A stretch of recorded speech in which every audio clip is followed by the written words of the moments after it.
the Senate race. And obviously we have the presidential race. Louisiana Senate race, when we wake up, November 9th, will not be decided. It won't be decided till December. And it's likely to determine the whole makeup of the United States Senate for the country, the majority. We're looking at probably a 49-50 vote come November 9th. And whoever wins this vote will have either a 50-50 Senate or a 51-49 Senate.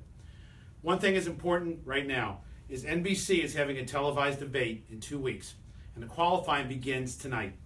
You need to get, in the survey that they do of 800 random Louisiana voters across the state, 5% to qualify to be on stage. And I'm asking you to share to your friends to let them know to vote for me in this survey so that I can get on stage and debate some of these issues. Because for the most part, we've only seen 4 to 5 people on stage debating critical issues for not only Louisiana, but for the nation.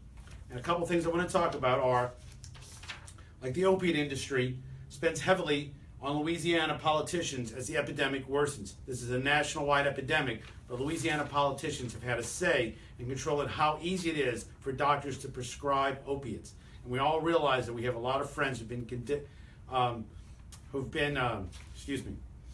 addicted to opiates for taking too many of them for too long. So let's work on that. The solution isn't, as Louisiana Congressman proposed, to build more rehab facilities. The solution is to tell the doctors to cut back on what they're prescribing.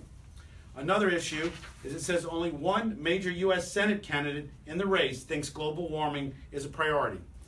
That is Foster Campbell. He's out of Shreveport area in Louisiana. I think it's a big priority. We've got to solve the coastal problem. And Foster, to his credit, is talking about that. But I don't hear it from the other Republicans. And I want to get on stage and talk about how a Republican can be concerned about saving our coast and cleaning our water and dealing with the flooding that's happened, as well as doing it in a manner that does not destroy industry. And that's one of the things that I've been dying to argue for months right now in this debate. So please help me by telling your friends to give me a shot by answering the survey this week. And the last thing I have here is this has been a crazy week. So today, there's a report out that Congressman Bustani, who's got other issues right now where he's suing an author of a book who's bringing attention to the fact that Louisiana has the second highest murder rate for women in the nation, trying to stop him from talking about that. But he's also recently, one of his donors for the last 4 years, who's a Democrat and running for Senate, Joshua Pellegrin, had donated $15,000 from his company and personally to Bustani's campaign over the last few years. And then he jumped in the race. Some people think, as this author here does, that that was done to take away votes from other Democrats so Congressman Bustani could make it in this jungle primary.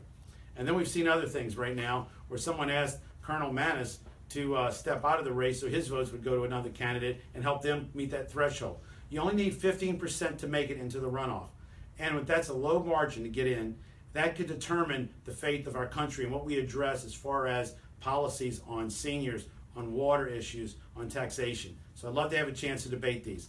Thank you, and please share this to your friends. Have a great evening. Text Marsala to 504-509-5500 to make a donation, or go to marsalaforla.com for more information.